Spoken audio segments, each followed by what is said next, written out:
जय श्री राम। अक्षय नवमी कर रहे हैं और अक्षय नवमी को हम आंवला नवमी के नाम से भी जानते हैं। तो अक्षय नवमी के साथ च्यवन ऋषि का भी एक अध्याय जुड़ा हुआ है। च्यवन ऋषि की कहानी जुड़ी हुई है और इस च्यवन ऋषि के नाम से ही च्यवन प्राश जो है मार्केट में बिकता है। तो च्यवन ऋषि जो थे महर्षि भृगु के पुत्र थे। च्यवन ऋषि महर्षि भृगु के पुत्र थे। इनकी माता का नाम पुलोमा था।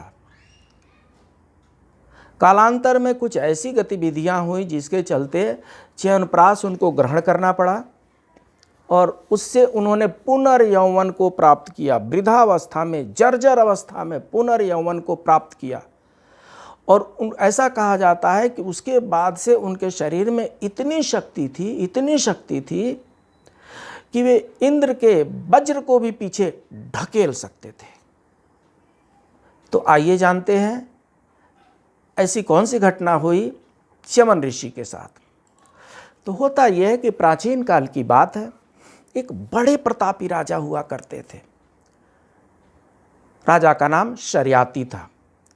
शर्याति राजा का शासन बड़ा प्रबल था। बड़े न्यायप्रिय, प्रजासेवक एवं कुशल प्रशासक थे। सद्गुणों का व्यापक प्रभाव राजा के पुत्र और पुत्रियों पर भी पड़ा हुआ था और इसीलिए अपने पुत्र और पुत्रियों का स्वभाव देख करके राजा अत्यंत प्रसन्न हो जाया करते थे। इस धरती पर अपने पुत्र और पुत्रियों का स्वभाव देख करके प्रसन्न होना स्वर्गीय कामना से घट करके नहीं है। तो राजा के पास जितने सद्गुण थे वो सारे सद्गुणों को उनके बाल बच्चों ने फॉलो किया और यही कारण है कि राजा अपने पुत्र और पुत्रियों के स्वभाव को देख करके प्रसन्न हुआ करते थे। एक दिन राजा शर्याति अपने रानी और पुत्र पुत्रियों के साथ वन विहार के लिए निकल गए। वन विहार मीन्स पिकनिक। तो वन विहार के लिए निकले तो राजा रानी कुछ दूर चलने के बाद से एक सरोवर के पास बैठ करके विश्राम करने लगे और पुत्र और पुत्रियां परस्पर बातें करते घूमते टहलते जंगल में दूर निकल गए। कुछ दूर जाने के बाद से राजकुमारी सुकन्या, राजा की जो पुत्री होती है उनका नाम सुकन्या है, तो राजकुमारी सुकन्या को अचानक ऐसा कुछ एक मिट्टी का टीला दिखाई पड़ता है और उस मिट्टी के टीले में दो चमकदार कुछ मणियाँ दिखाई पड़ रही हैं। मणि जैसे लगता हुआ कोई चीज़ दिखाई पड़ रहा है। कौतूहलवश सुकन्या उस मणि के नज़दीक आई। नज़दीक आने पर वो चमकती हुई वस्तु जो देखी, वो चमकती हुई वस्तु को वो प्राप्त करना चाहती थी। इसलिए उसने दो लकड़ी निकाला और लकड़ी निकाल करके वो मणि जो थी वो मिट्टी के जो टीले थे उसमें लकड़ी लगा करके उस मणि को निकालने का प्रयत्न करने लगी। जब मणि निकालने का प्रयत्न करती रही तो मणि तो नहीं निकला। उस मणि के पास से खून की धाराएं बहने लगी। मणि के पास से खून टपकते देख करके सुकन्या और उसके भाई बहन घबरा गए और दौड़ते हुए अपने माता और पिता के पास जाकर के सारी बातें उन्होंने बताई। राजा आकर के देखे। राजा के आकर के देखने के बाद से बड़े दुखी हुए और उन्होंने कहा, बेटी बड़ा पाप कर डाला। ये च्यवन ऋषि हैं जिनकी तुमने आंखें फोड़ दी। यह सुनते ही सुकन्या फूट फूट करके रोने लगी। उसका शरीर कांपने लगा।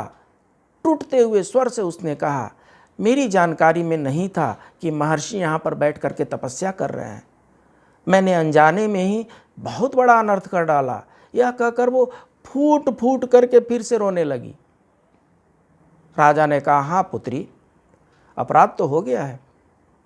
महर्षि च्यवन यहाँ तपस्या कर रहे थे, लंबे समय से तपस्या कर रहे थे। आंधी, तूफान, वर्षा के कारण इनके चारों तरफ मिट्टी का टीला बन गया था। इसी कारण तुम्हारी दृष्टि को दोष हो गया।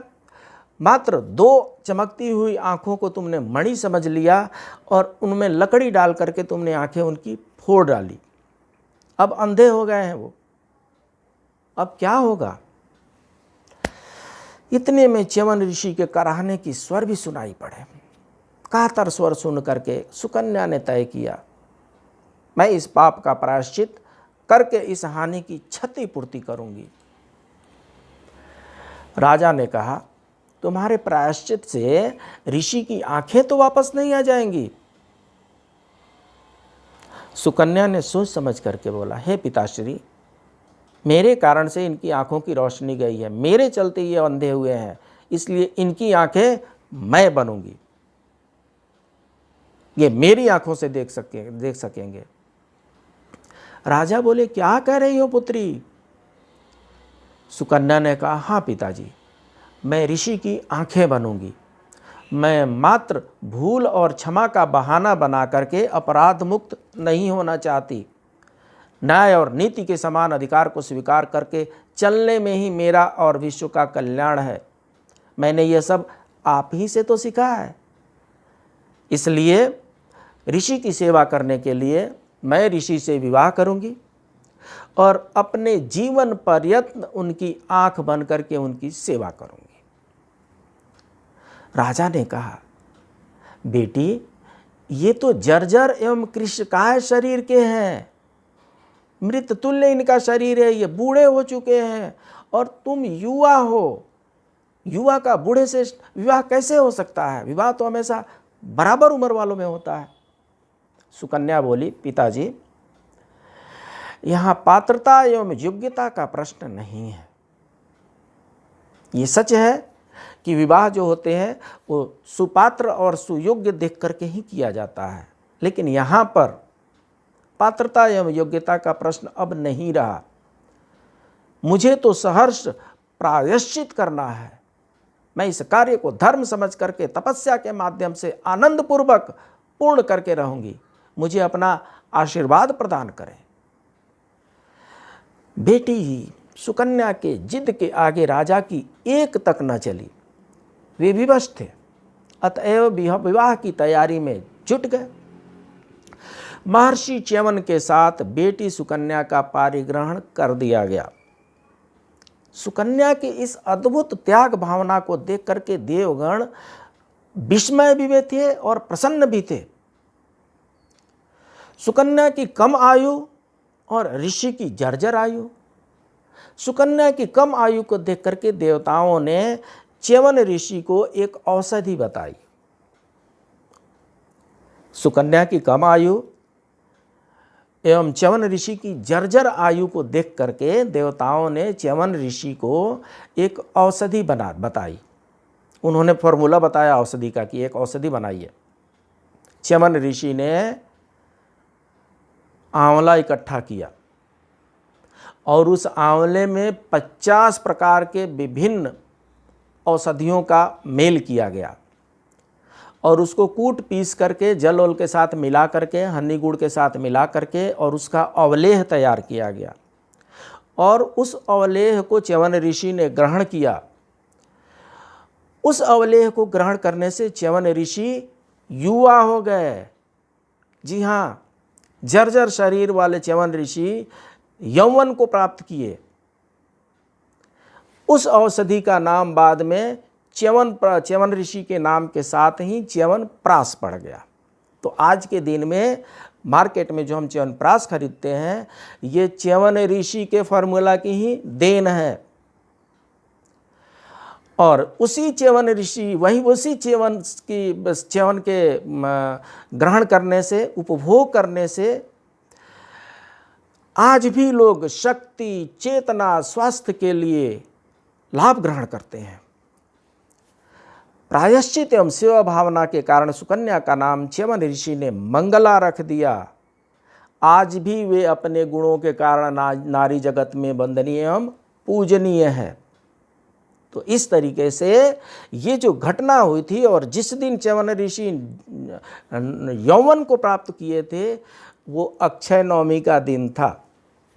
और चूंकि अक्षय नवमी के दिन जो उन्होंने च्यवन प्राश बनाया था, जो उन्होंने अवलेह बनाया था, जो उन्होंने पेस्ट बनाया था, उसमें आंवला की बहुलता थी। बाकी सब औषधियाँ नाम मात्र की थी, आंवला की बहुलता थी, इसलिए अक्षय नवमी को आंवला नवमी के रूप में भी हम सब मनाते हैं। तो आंवला में वो शक्ति प्राप्त है जो वृद्ध जर्जर शरीर को भी यौवन बना देता है। आइए आज से हम संकल्प लें कि आंवला का पौधा भी लगाएंगे, उसका सिंचन भी करेंगे। सिर्फ अक्षय नवमी के दिन ही नहीं, प्रतिदिन आंवला का पेड़ का सिंचन करेंगे और आंवला का जो फल है, आंवला का फल को प्रतिदिन हम ग्रहण करेंगे। इसी मंगल कामना के साथ जय श्री राम।